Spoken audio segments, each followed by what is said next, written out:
What would you do if the man about to become your brother's father-in-law looked right past you like you didn't even exist? Because that's exactly what happened to me. He didn't pause, didn't blink, didn't even offer a cursory nod as he swept into the ballroom like he owned every inch of it. Roland Rowe, the kind of man who signs checks with a pen that probably cost more than my first car, brushed past me like I was coat rack furniture. He didn't know who I was. He only saw the surface, a woman standing alone sipping champagne, no flashy name tag, no husband at her side. He saw what he wanted to see. And that was fine, because in a few minutes when they handed me the mic for a speech, I didn't even know I was giving everything about the way Roland looked at me would change. His posture, his smirk, the grip on his wine glass, all of it. People like Roland don't like surprises, and I had a quiet one coming. But to understand what was about to happen, you'd need to rewind. Not to the engagement or the awkward rehearsal dinner. No, go back 8 years. To the phone call that split my world in two. It was spring. I was 22, midway through finals, exhausted and just barely hanging on. My little brother Julian was 17 one week from graduating high school. Our father had been planning to visit us, just a weekend trip, something simple. Instead, my phone rang at 6:17 a.m. My college advisor's voice was tight. She didn't even say hello, just Elena. There's been an accident. Those words. I still hear them sometimes in quiet rooms or in the space between sleep and morning. Our father was gone. 1 second, he was making plans. The next, nothing. Our mother had disappeared from our lives long ago. She left when Julian was 10, chasing some fantasy of reinvention with a man from Arizona. I never resented her for leaving. I resented her for staying gone. So when my father died, it wasn't just grief we were handed, it was the crushing realization that there was no one left. It was me. Just me. 2 kids, 1 funeral, and a house that suddenly felt like a stranger's. We buried him the following Tuesday, suits that didn't fit, shaky hands passing tissues, people offering casseroles instead of comfort. It was all a blur. But what came next, that was painfully clear. Debt. Our father had been self-employed, an independent contractor, jack-of-all-trades handyman. And somewhere between worksite accidents and slowing business, things had slipped. Hard. Loan balances, missed mortgage payments, equipment liens. I remember opening a letter with his signature on it. He'd taken out a personal loan against the house to protect us, to keep things going. He never told us. But the collectors knew, and they came fast. The house gone. The truck repossessed. His workshop, his pride, was padlocked by week's end. I had packed a small duffel bag for spring break. That was now my entire life. I didn't cry. Not then. Not when I got the call. Not at the funeral. Not even when I watched our living room empty into a moving truck that wasn't ours. The first time I let myself cry was when I came back from the courthouse guardianship papers, in one hand, Julian's transcript in the other, and found him curled on the bedroom floor, knees pulled into his chest like he could disappear into himself. He looked up at me and whispered, "What do we do now?" And I realized he wasn't just asking. He was waiting for me to answer. So I did. I made a promise I hadn't rehearsed, hadn't thought through, hadn't even fully understood. I'll take care of us. I swear. And I did. I picked up a second job at the campus bookstore, then a third as a nighttime courier. I juggled lectures and late deliveries. I slept in 4-hour shifts. Some days I went to class with aching feet and ink-stained fingers. I carried a thermos and prayed it didn't spill on my notes. I skipped every party. I lost friends. I lost the man I was dating. He didn't leave bitterly, just slowly, the way people do when they need more than you have to give. Julian never saw that part. He just saw me make dinner, show up to his parent-teacher meetings, cheer him on at that final football game even though I had to leave early for a shift. He never asked how much I was sacrificing, but I remember every dollar, and I remember the watch. My father's old Omega 1971 Seamaster faded leather strap glass, a little scratched. He wore it every day, tapping it twice before big decisions like it was a ritual. When Julian's tuition bill came due and the FAFSA fell short, I opened my dresser, stared at that watch, and walked it into a pawn shop. It bought us 6 weeks of peace. I never told Julian, I just said it worked out. People talk about character like it's something you find. No, you build it. With your back against a wall. With overdraft fees and cold dinners and the weight of someone else's future on your shoulders. That's where I lived. In that quiet, unseen place. And years later, when a man like Roland Rowe would walk past me without a second glance, I wouldn't flinch because I already knew how to be invisible. But not for long. I didn't graduate with honors. I didn't even attend the ceremony. I signed my last final exam with a dull pen and went straight to the bus stop. Julian had a meeting with his guidance counselor, and I wanted to be there. That was my life now showing up. Not for applause, just for him. The week after I got my diploma emailed to me, I started work at a mid-sized logistics firm, operations assistant entry-level, 45-minute commute. It wasn't glamorous. It wasn't even particularly good, but it was stable. And after what we'd survived, stability was gold. We moved into a one-bedroom apartment. Julian got the room. I took the fold-out couch in the living room. He offered to trade. I said no. I always said no. I'd already taken everything else, his peace, his comfort, his right to be a normal teenager. The least I could do was give him a door to close. I cooked dinner most nights. Eggs, rice, canned soup when the week ran long. I kept a spreadsheet of every grocery, every utility bill, every cent that passed through my fingers. And I still felt like I was drowning. But one night, somewhere between a pile of rejected grant forms and a sink full of dishes, I made a quiet decision. This wasn't going to be my whole story. I had climbed out of survival mode. Now I wanted more than breath, I wanted direction. So I enrolled in online night courses, certificates in automation back-end systems, low-code integrations. It was all foreign at first, but so was parenting, and I'd figured that out with nothing but panic and persistence. It was during a late-night Slack forum asking about API integrations that I reconnected with Felix Marin. He was a classmate from undergrad, wild hair, bright eyes, always halfway between genius and dropout. Still grinding, he messaged. Always, I replied. That was how it started. Felix and a third guy had been tinkering with a tool, a kind of back-end SaaS system designed for mid-level corporate ops. They had no funding, no logo, and a product so unstable it crashed mid-demo. But they had vision, and that was more than most people. They needed someone who could organize chaos, handle structure, talk to clients, build operations. I hesitated. I had Julian. I had a job. I had responsibilities. But I also had fire. The kind that doesn't go away just because you're tired. So I said yes. From 9 to 5, I was a quiet cog in someone else's machine. From 7 to 2 a.m., I was a builder. We worked from borrowed spaces, coffee shops, library basements, once even an abandoned conference room at a hotel Felix's cousin managed. It wasn't romantic. It was messy, sleep-deprived, often thankless. We coded until our eyes blurred, wrote pitch decks at 3 a.m., and once lost a week's worth of data because someone forgot to back up properly. The third founder dropped out 5 months in. Felix and I stayed. I still don't know why. Maybe because we had nothing else. Maybe because we finally had something. Then came the break.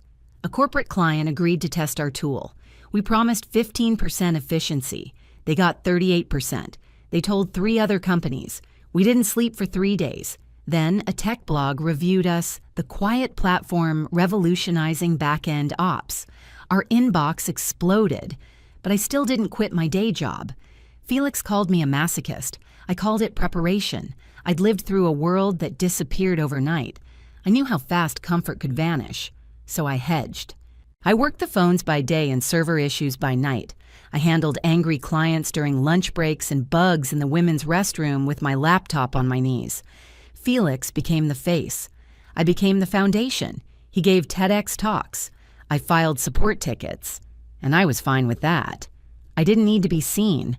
I just needed us to survive. Meanwhile, Julian. He got accepted into a state university. On merit, his own work. I cried in the shower the night the letter arrived. I paid what his scholarship didn't cover. On time, in full. We had groceries in the fridge, hot water, a functional dryer, and for the first time in years, I breathed. But life has a way of circling back. One night, Julian called me breathless. "Elena, I have something to tell you." I froze. There was a tone in his voice I hadn't heard in years. "I'm getting married." The fork in my hand clinked against the bowl. To who, Ariana Rowe? The name hit me like static. Rowe. I knew that name. I'd heard it on conference calls, seen it on proposals. Roland Rowe. I didn't say anything. I just whispered, "Tell me about her." He told me everything. How they met at a campus event. How Ariana was sharp-poised, compassionate, the opposite of the ice-cold family dynasty her last name suggested. How she didn't flaunt wealth or pedigree. She taught chess to kids on weekends. She laughed at his nerdy references. She saw him. I listened, carefully, quietly, because I wasn't worried about her. I was worried about her father, Roland Rowe, founder and CEO of Rowe Industries, a man whose company name alone made junior analysts sweat and tech founders fantasize about buyout offers. We'd never met in person, but I knew him. He'd tried to acquire our platform 3 separate times. Lowball offers, wrapped in velvet language. The kind that says we admire what you've built while holding a match behind their back. We declined every time. His final email had read, "If you change your mind, let me know before the big boys move in." I never replied. So when Julian said the words, "Her father wants to meet you," I felt the slow crawl of fate behind my ribs. I agreed to dinner. I didn't tell Julian about the business connection, about the offers, about the podcast clip I'd saved where Roland casually dismissed our company as a neat prototype, but nothing scalable. Because this wasn't about him. This was about Julian. And if Roland was about to be family, if he was going to try and buy his way into our lives, I needed to know what kind of man I was dealing with up close. I cooked. I always cook for people I need to read. Something about the rhythm, the proximity, the scent of a stove makes the mask slip faster. They arrived on time. Julian beaming. Ariana gracious, sharp-eyed, and instantly likable. And Roland, he didn't come. Some unexpected board obligation, Julian said. I didn't buy it, but I kept my face neutral. We sat, ate, talked. Ariana was warm and clearly adored my brother. She asked about our childhood, our father, and how we'd gotten through it. I watched her expression soften when I told her the truth, filtered and clean. After they left, Julian lingered by the door. "You're quiet," he said. "I'm just surprised," I replied. "But I believe you. You love her with everything. Then that's enough for me." Weeks passed in a blur of wedding planning emails and back-end updates. Felix and I signed 2 more enterprise clients, neither of them Rowe Industries. I didn't reach out. I didn't have to. Then came the engagement dinner, held at a private suite inside one of those sterile, overpriced country clubs. White linen, tall floral centerpieces, the kind of place where they don't serve water, they present it. I wore a black dress, simple, clean, no jewelry, no flash, just presence. When I arrived, I saw Ariana and Julian across the room laughing with distant cousins. I scanned for Roland. He saw me before I saw him. His eyes slid across me, paused for a half second, and then moved on. Just like that. We were formally introduced a few minutes later. "This is Julian's sister," someone offered. "Elena Trent." He shook my hand like it offended him. "Oh, you're just the sister," he said like my presence was a clerical note in an otherwise flawless contract. I assumed their mother would be here. "Our mother moved on years ago," I said evenly. "Ah," he replied. No apology, just a dismissal packed in a syllable. Then the inevitable question. "So, what is it you do?" I smiled. "I work corporate." Not a lie, just not what he needed to know. He nodded vaguely and moved on as if that single sentence gave him all the permission in the world to disregard me completely. I watched him walk away the back of his custom suit, crisp and unbothered, and for a moment I felt that old burn of invisibility, that sharp, clean pain of being unseen. But it passed, because I didn't come for him. I came for Julian. Still that little voice inside, the one I'd kept buried under years of humility and restraint, whispered something dangerous. He's going to regret that. Later that night I told Felix. He laughed so hard I thought he'd choke on his protein bar. "You're telling me the Roland Roe met you and still doesn't know who you are?" I shrugged. Let him find out the fun way. Felix raised a toast. To poetic justice. I didn't laugh, because I had a feeling the punchline was coming soon. Weddings are funny. Everyone's watching the couple, sure, but just as many are watching each other. Who's seated where? Who gives the best toast? Who cries, who doesn't? Who wears control and who loses it? I wasn't interested in any of that. I came for Julian, for Ariana, for the beginning of something soft and honest in a family that seemed built on steel. The venue was pristine, a lakefront estate draped in sunset tones, golden roses, laughter bouncing off crystal. The kind of wedding you'd see on the cover of a lifestyle magazine captioned, "Elegance Meets Legacy." I stayed quiet off to the side. Julian looked radiant, nervous, proud, like the man I'd raised and barely recognized now, grown and glowing. Ariana was grace in motion. She spotted me before the ceremony crossed the room and hugged me without hesitation. "Thank you," she whispered, "for everything." I smiled. That was enough. The ceremony passed like a dream, but the reception, that was reality. Roland was in his element, shoulder-clapping executives, toasting relatives, smiling like the patriarch of a well-oiled dynasty. His tux was custom, his cufflinks probably older than Julian. And once again, he brushed right past me. Didn't stop, didn't blink, didn't see. But that was about to change. Because somewhere between the toasts and the cake, cutting a young woman with a headset and clipboard, approached me half-panicked. "You're next," she said breathlessly. "We're behind schedule." Next for what I blinked. The speech. You're listed maid of honor or sibling speaker. I looked toward the head table. Julian caught my eye and smirked. He did this. I hadn't prepared a speech. I hadn't written notes or rehearsed. But I had something better, the truth. So I stood, straightened my dress, walked to the stage as the DJ turned down the music. The room quieted slowly like a tide pulling back. I took the mic. No trembling, no hesitation. "Good evening," I began, my voice steady but warm. "I'm Elena Trent, Julian's sister." Soft murmurs, heads turned. But growing up, I wasn't just his sister. I was, for lack of a better word, everything else too. The room stilled. Our father passed away when I was 22. Julian was 17. There was no backup plan, no life insurance windfall, no helpful aunt flying in from out of state. It was just us. Roland's wine glass paused mid-air. I was still in college, but I filed for guardianship, picked up 3 jobs, and made a promise to keep us afloat.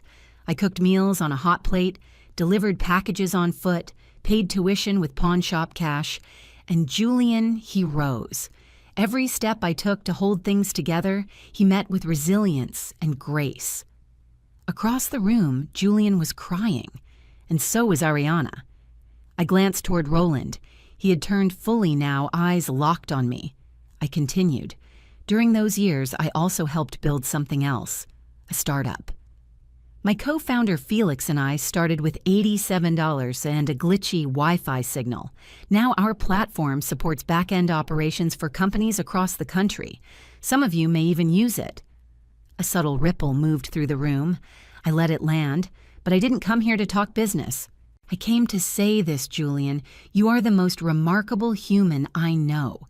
You carry kindness like armor. You loved me even when I didn't have time to love myself. And Ariana, you see him. Truly. Thank you for that. I paused. Let the silence stretch. You two are beginning something powerful. Not because of wealth or legacy, but because you've chosen each other fully, and that above all else is worth celebrating. Applause rose louder than I expected, but I didn't stay. I stepped down, handed off the mic, and made my way back toward the table. I didn't get far. Roland intercepted me. "Elena," he said, voice tight. That was unexpected. I looked at him, calm, measured. "Was it I had no idea you were that Elena Trent?" I smiled, slow and deliberate. "The one whose company you've been trying to acquire for the past 6 months?" His face faltered. "You never said. You never asked." He opened his mouth, then closed it. I gave him a polite nod. "Have a good evening, Mr. Rowe," and walked past him without looking back. The rest of the night glided by with champagne music and joy that didn't feel manufactured. Julian and Ariana moved across the floor like they were floating. Felix found me near the terrace and simply said, "Well, that was a mic drop." I shrugged, sipped my sparkling water, and watched the stars bounce off the lake. But the moment that stayed with me wasn't the applause. It was Roland's silence. He didn't speak to me again that night, not in front of anyone at least. But he watched. The kind of watch that businessmen do when they realize they've underestimated an asset they can't control. And I let him.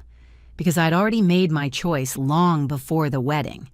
We'd never sell to him, not out of ego, not even out of revenge, but because we'd built something that didn't need to answer to men like Roland Rowe men who only offer respect after they run your name through Google. The next week, a fresh offer landed in our inbox. It was double the previous one. Felix looked at me across the table and said, "You know, we could walk away right now. Cash out, never worry again." I nodded. "I know. But we didn't build this to exit," I said. "We built this to exist. On our own terms, without bending." He grinned. "Then we decline. And we did. Rowe Industries continued licensing our software. They remained one of our largest clients. We provided support updates and integration tools like we would for anyone else. No discounts, no favors, no callbacks from Roland. It became strictly transactional, exactly how he liked his relationships. Except this time, we set the price. Julian never brought it up. He knew, of course, he wasn't oblivious, but he respected the boundaries, knew which lines not to cross. And Ariana. She surprised me one Sunday over coffee. She looked up from her mug and said, "Thank you for what you said, for the way you let me in." I blinked. "You make him better," I told her. "Not because he needs fixing, but because you see him clearly. That's rare." "He learned that from you," she said softly. "That meant more than any venture milestone we ever hit." Julian eventually started teaching 2 cybersecurity workshops for high school students. He and Ariana planted a garden in their yard. He called every Sunday, sometimes just to ask what I cooked for dinner. I never told him, but I saved his voicemails, every single one. Felix and I continued to grow the company slowly, intentionally.